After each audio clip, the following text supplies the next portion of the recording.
Hello friends, welcome back our channel. आप सभी का आपके अपने चैनल पर स्वागत है। और हमने जो है DSSB TGT PGT की PYQ सीरीज स्टार्ट की है, जिसमें कल जो है पहली क्लास हुई थी और वो बीच में थोड़ी सी रह गई थी क्योंकि भाई लाइट चली गई थी। ठीक है, तो आज हम बाकी की क्लास को कंटिन्यू करते हुए यानी कि कंप्यूटर फंडामेंटल के क्वेश्चंस को कंटिन्यू करते हुए क्लास को शुरू करते हैं। लास्ट क्लास में भाई हमने जो है कंप्यूटर फंडामेंटल के बारे में देखा था, बेसिक कंप्यूटर को थोड़ा सा हमने पास से समझा था और अब जो है हम इसके PYQ करने वाले हैं। ठीक है भाई। हाँ, जो भी बच्चा पेड कोर्स में इंटरेस्टेड है कि भाई मुझे जो है बिल्कुल कंप्यूटर का बिल्कुल बेसिक से लेके बिल्कुल सारी चीजें अच्छे से समझनी है, तो आप जो है NS क्लासेस ऐप पे जो आप जिस भी एग्जाम की तैयारी कर रहे हो उस एग्जाम का कोर्स ले सकते हो। DSSB का भी आज से ही शुरू हुआ है, तो आप उसको भी ले सकते हो। वैसे तो कल से शुरू हुआ है, लेकिन आज जो है हमने पहली क्लास की थी। ओके, क्वेश्चन 1 आप लोगों के सामने है। क्वेश्चन 1 में बोल रहा है what is the full form of EDVAC, the first generation computer. पहले जनरेशन कंप्यूटर मतलब जो आपका एडवेक की फुल फॉर्म बतानी है। ठीक है भाई, तो यानी कि आप यहाँ पर देख सकते हो कि फुल फॉर्म एब्रीविएशन से रिलेटेड आपको 2 से 3 क्वेश्चन एग्जाम में देखने को मिलेंगे। ठीक है, तो इसका क्या आंसर हो जाएगा भाई? हाँ, यहाँ पर मैं आपको एक चीज बता दूं, जो भी बच्चा अभी क्लास कर रहा है, जितने भी टोटल क्वेश्चन है कमेंट सेक्शन में बताएगा कि जैसे 20 क्वेश्चन है तो 20 में से आपने कितना स्कोर किया। ठीक है, एग्जाम्पल के तौर पे आप काउंट कर लेना, जितने भी क्वेश्चन हो आप लास्ट में जितना भी स्कोर कर पा रहे हो उतना आप मुझे कमेंट करके बता देना कि भाई आपके जो है इतने मार्क्स बन रहे हैं। ठीक है, तो एडवेक की फुल फॉर्म बतानी है। बताओ क्या ऑप्शन होगा? ए होगा, बी होगा, सी होगा, डी होगा? क्या होगा भाई? ए हो जाएगा electronic discrete variable automatic computer, B हो जाएगा electronic discrete variable automatic calculator, electronic digital variable automatic computer और electronic digital variable automatic calculator. ठीक है भाई, तो यहाँ पे इसका आंसर हो जाएगा ए ऑप्शन कि भाई ये जो है वो ई से electronic discrete variable automatic computer होता है, कैलकुलेटर नहीं होता है। ठीक है, तो इसका आंसर हो जाएगा ए ऑप्शन। जिस भी बच्चे ने ए सोचा है उसका बिल्कुल सही है। इसी के साथ आपको जो है काफी सारी फुल फॉर्म और देखने को मिल जाएंगी जो मैं यहाँ पर लेकर आई हूँ। मे बी अब की बार आपको एग्जाम में आ जाए और आई भी है। ठीक है, सबसे पहले आता है इनैक। इनैक जो है इलेक्ट्रॉनिक न्यूमेरिकल इंटीग्रेटेड कंप्यूटर होता है और ये फर्स्ट इलेक्ट्रॉनिक डिजिटल कंप्यूटर, पहला जो है डिजिटल कंप्यूटर आ जाए इलेक्ट्रॉनिक डिजिटल कंप्यूटर, तो कौन सा है आपका? इनैक। अब आपका यहाँ पे होमवर्क है, आपको कमेंट सेक्शन में बताना है कि इनैक को किसने डेवलप किया था। इनैक को किसने डेवलप किया? एडवेक को किसने किया? एडसेक को किसने किया? यूनिवैक को किसने किया? ठीक है भाई, ये 4 चीजें बहुत इंपॉर्टेंट है, इनैक, यूनिवैक, एडसेक, एडवेक। ठीक है भाई, ये 4 चीजें आपको ध्यान रखनी है। और जो है एडवेक जो है जस्ट अभी ये फुल फॉर्म आई थी। एडसेक पहला स्टोरेज की बात की जाए तो पहला जो स्टोरेज का कंसेप्ट था वो कौन लेकर आया था? एडसेक लेकर आया था। ठीक है, EDSAC electronic delay storage automatic computer. IBM international जो है बिजनेस मशीन हो जाएगी, यूनिवर्सल ऑटोमेटिक कंप्यूटर हो जाएगा और LSI आपका लार्ज स्केल इंटीग्रेशन हो जाएगा और VLSI आपका वेरी लार्ज आ जाएगा और यहीं पर आपका आ जाएगा ULSI यानी कि अल्ट्रा लार्ज स्केल इंटीग्रेशन। और ULSI कहाँ पर यूज होता है? कमेंट सेक्शन में बताओ। कल वाली क्लास में मैंने आपको बताया था कि 5वीं जनरेशन में हम किसका यूज करते हैं? ULSI का यूज करते हैं। ठीक है, इसके बाद नेक्स्ट क्वेश्चन देखो भाई, आपको बताना है विच of the following statement is that true about control unit. Control unit के बारे में कौन सी स्टेटमेंट आपकी सही है? कंट्रोल यूनिट के बारे में बताना है। हाँ जी, कंट्रोल यूनिट के बारे में बताना है, कंट्रोल यूनिट के बारे में कौन सी जो है वो आपकी सही है। तो भाई कंट्रोल यूनिट देखो, कंप्यूटर CPU के 3 मेन फंक्शन होते हैं। कितने मेन फंक्शन होते हैं? 3। पहला है ALU अरिथमेटिक लॉजिक यूनिट, जितने भी जमा, घटा, गुणा, भाग, comparison, less than, greater than, equal to, and और ये सारे जो है वो हम किससे करते हैं? सी जो है CPU में 3 चीजें होती है, एक होता है ALU, दूसरा होता है कंट्रोल यूनिट, यानी कि अगर चीजों को मैनेज करवाना है तो वो काम हम किससे करेंगे? CPU से, है ना। और एक हो जाएगा आपका मेमोरी यूनिट यानी कि MU, है ना, जितनी भी मेमोरी की बात करेंगे। तो यहाँ पर देखो मैनेज कर रहा है, कोऑर्डिनेट कर रहा है एंटायर द कंप्यूटर सिस्टम। बिल्कुल सही है कि भाई मैनेज करवाने के लिए, कोऑर्डिनेट करवाने के लिए पूरे कंप्यूटर सिस्टम को हम किसका यूज कर रहे हैं, कंट्रोल यूनिट का यूज कर रहे हैं, ठीक है। इसके बाद नेक्स्ट देखो, it does not perform any actual processing on data. ये जो है प्रोसेसिंग नहीं करता डेटा की, ये सब मैनेज करता है। तो ये भी सही है क्योंकि यहाँ पर आ गया है नॉट। अगर यहाँ पर आ जाता कि भाई ये करता है, नॉट नहीं आता, तो भाई ये फॉल्स होता। अब नॉट है तो ये भी आपका ट्रू हो जाएगा, ये भी आपका ट्रू हो जाएगा। तो आंसर हो जाएगा सी, बोथ फर्स्ट एंड सेकंड, कि दोनों ही आपके सही हैं, ठीक है। तो आंसर हो जाएगा यहाँ पे सी ऑप्शन, ठीक है। इसके बाद नेक्स्ट क्वेश्चन देखो, एमएस वर्ड से है। एमएस वर्ड, एमएस ऑफिस के क्वेश्चंस को भी मैंने कंप्यूटर फंडामेंटल में ही डाल दिया है, क्योंकि आपके यहाँ पर शॉर्टकट कीज या जो है कमांड से रिलेटेड क्वेश्चन आते हैं एमएस ऑफिस में, और एमएस ऑफिस के भी आपको 2 क्वेश्चन देखने को मिलेंगे, ठीक है। तो पहला क्वेश्चन है, विच of the following is a shortcut की जस्टिफाई पैराग्राफ अलाइनमेंट, है ना। पैराग्राफ की अलाइनमेंट को जस्टिफाई करने के लिए किसका यूज करेंगे, है ना। तो किसका यूज करेंगे, कंट्रोल प्लस जे, ठीक है। कंट्रोल प्लस एस से क्या करवाएंगे, सेव करवाएंगे, ठीक है। कंट्रोल प्लस एस से क्या करेंगे भाई, control plus Y, control plus L. Y से हम क्या करते हैं, रीडू ऑपरेशन करेंगे, और कंट्रोल प्लस जेड से अंडू, है ना। अंडू और रीडू करवाने के लिए कंट्रोल वाई और कंट्रोल जेड का यूज किया जाता है। एल से जो है लेफ्ट अलाइनमेंट, लेफ्ट अलाइनमेंट के लिए एल का, राइट अलाइनमेंट के लिए कंट्रोल प्लस आर, और सेंटर के लिए किसका आ जाएगा भाई, सेंटर के लिए मुझे कमेंट करके बताएंगे कि अगर सेंटर अलाइनमेंट करनी है तो उसके लिए कौन सी शॉर्टकट की होगी, अभी के अभी कमेंट कर दीजिए, ठीक है। क्योंकि आपके कमेंट से बहुत मोटिवेशन मिलता है, फिर मन भी करता है कि क्लास जो है बस करना ही है, पढ़ाना ही है, ठीक है। नेक्स्ट क्वेश्चन देखो, which of the following is are open source software. कौन सा जो है वो आपका ओपन सोर्स सॉफ्टवेयर है, पीएचपी, अपाचे, दोनों है, सिर्फ दूसरा है, पहला है, दोनों है। ओपन सोर्स सॉफ्टवेयर मतलब जिसका सॉफ्टवेयर मतलब जो है वो सबके लिए ओपन हो, तो भाई अपाचे और पीएचपी दोनों ही ओपन सोर्स है। आंसर हो जाएगा सी ऑप्शन।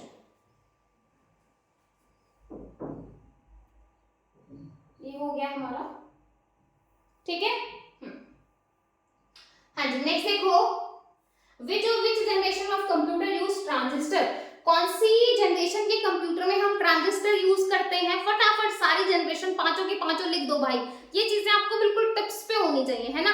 ट्रांजिस्टर कहाँ पे यूज किया जाता है, कौन सी में यूज करेंगे, फोर्थ में माइक्रो प्रोसेसर, माइक्रो प्रोसेसर, और किसका यूज करेंगे, एलएसआई, और किसका यूज करेंगे, वीएलएसआई। सेकेंड में किसका यूज करेंगे भाई, ट्रांजिस्टर, ट्रांजिस्टर का करेंगे, तो आंसर तो भाई इसका बी ही हो जाएगा, ठीक है। आंसर क्या हो जाएगा, बी, ठीक है। इसके बाद आगे देख लो, थर्ड एंड फर्स्ट। थर्ड में यूज करेंगे इंटीग्रेटेड सर्किट का, और फर्स्ट में करेंगे वैक्यूम ट्यूब का, बस, ठीक है। पता होगा तो फटाफट चीजों को आप कर पाओगे।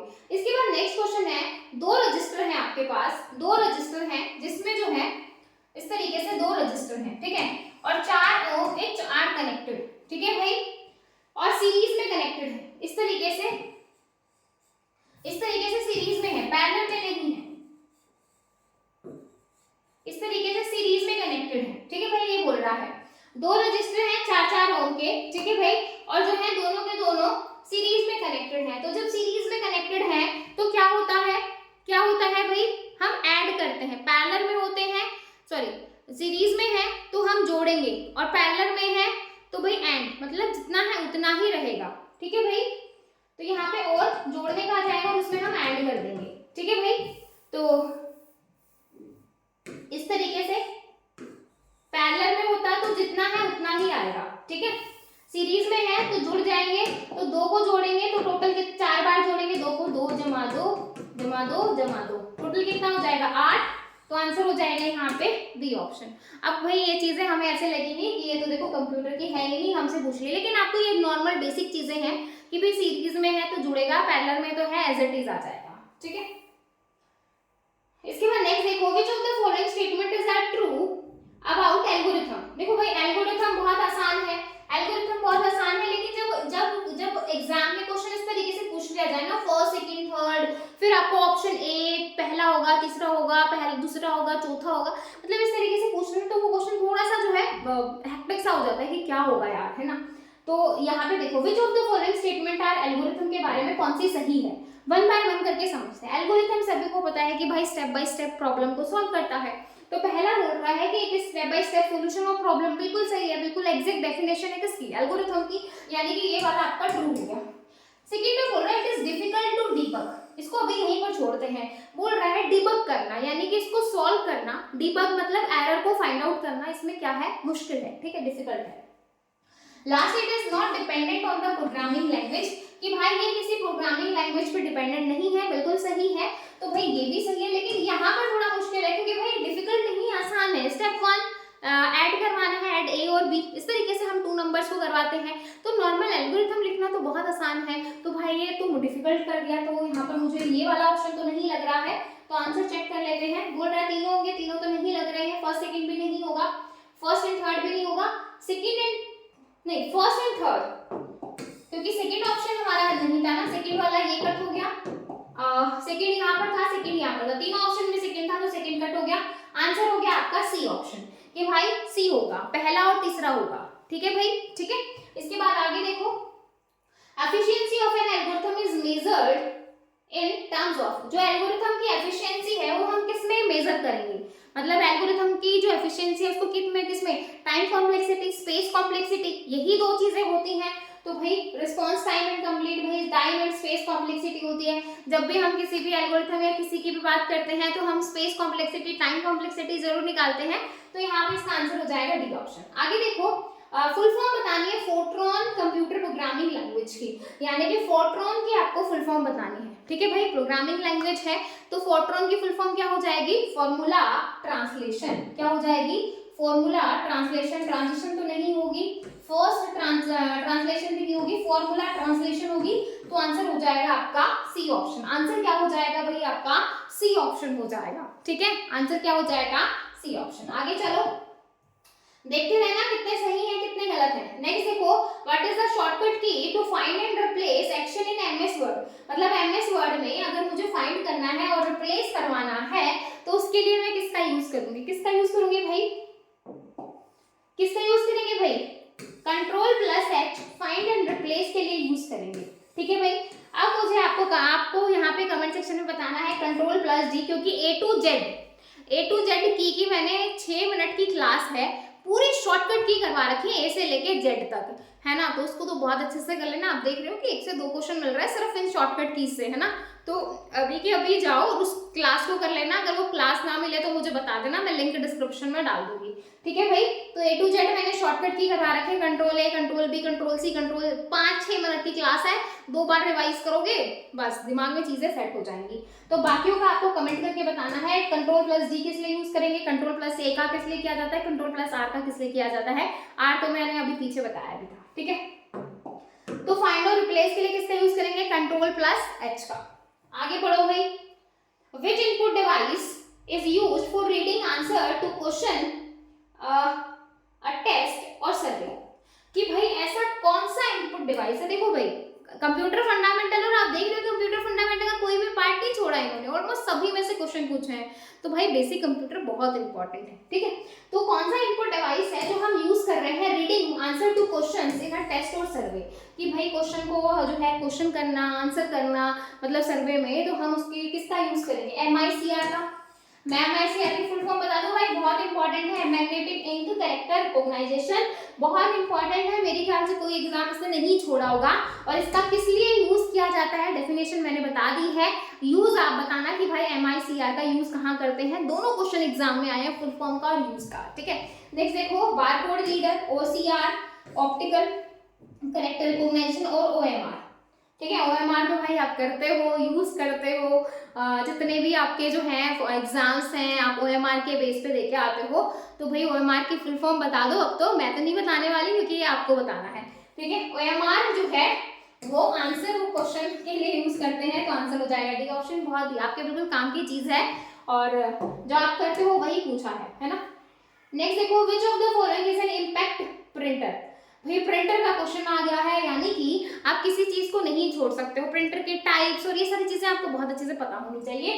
तो thermal printer, inkjet printer, laser printer, dot matrix printer, ठीक है भाई।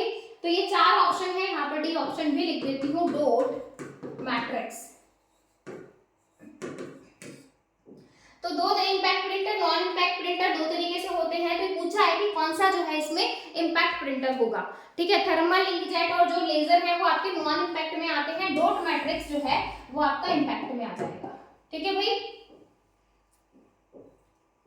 इसके बाद देखो, which of the following statement are not true about magnetic tape.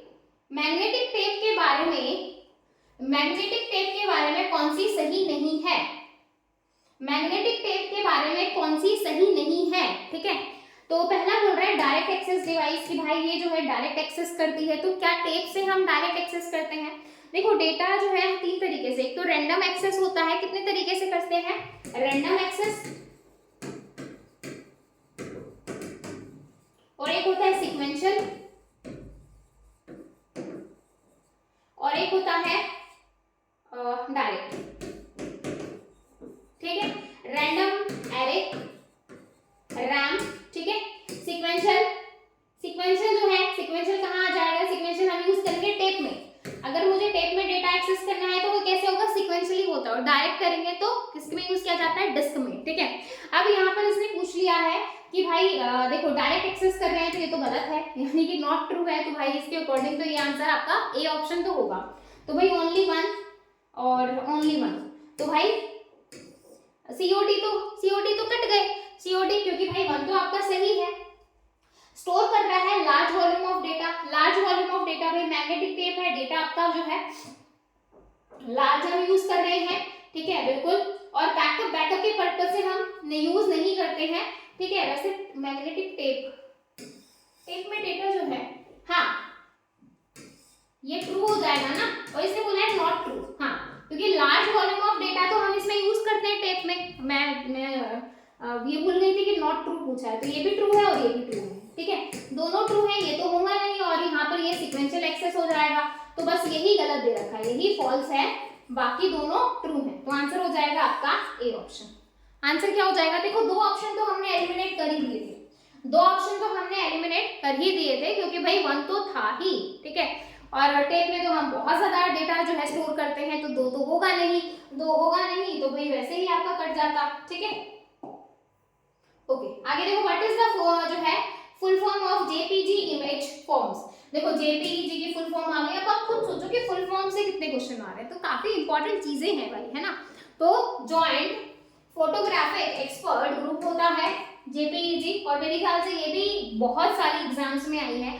JPEG की फुल फॉर्म भी बहुत सारी एग्जाम्स में जो है इससे क्वेश्चन आया है। ठीक है, इससे आगे बढ़ते हैं।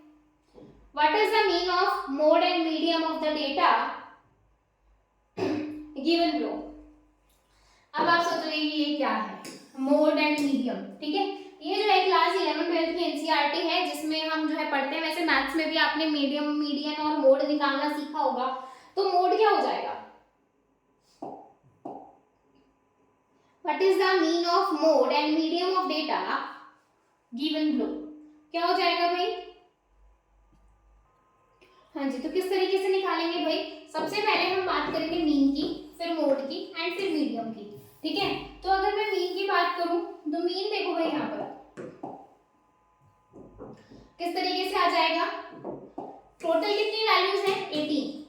ठीक है भाई, सबको जमा करेंगे और 18 से भाग दे देंगे। ठीक है भाई, तो जब सबको भाग ऐड किया तो 94 आया, 18 से डिवाइड किया तो 5.22। ठीक है, तो ये आ जाएगा आपका मीन। क्या आ जाएगा भाई? आपका मीन आ जाएगा।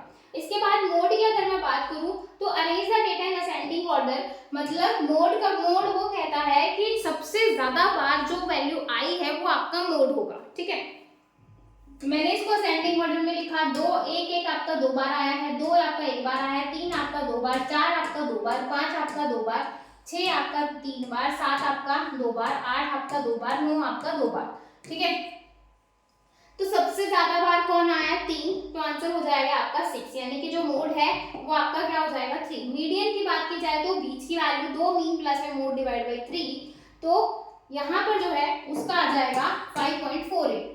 तो मीन आ जाएगा आपका 5.22, मोड आ जाएगा आपका 6 और मीडियन आ जाएगा आपका 5.48।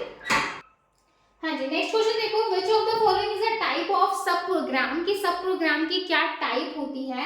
अभी पीछे मेरी गुड़िया आ गई थी और बहुत जोर से खट खट खट खट खट खट, अब छुट्टियां हो रखी है ना, बिल्कुल काम नहीं करने देती है ना, और फिर बोल बोली मम्मा क्लास में मतलब। हाँ जी, बोल रहा है कि सब प्रोग्राम की कौन सी टाइप हो जाएगी, तो सब प्रोग्राम की कौन सी टाइप हो जाएगी, फंक्शन और सब रूटीन्स। ठीक है, तो फंक्शन और सब रूटीन दोनों ही इसकी टाइप हो जाएंगी। तो भाई आंसर जहाँ पे दोनों हो वही आपका आंसर हो जाएगा, बोथ 1 और 2 आंसर हो जाएगा डी ऑप्शन। ठीक है, इसके आगे के क्वेश्चन हम करेंगे कल की क्लास में, यानी कि आप देख सकते हो कि कंप्यूटर फंडामेंटल के कितने सारे क्वेश्चन हैं।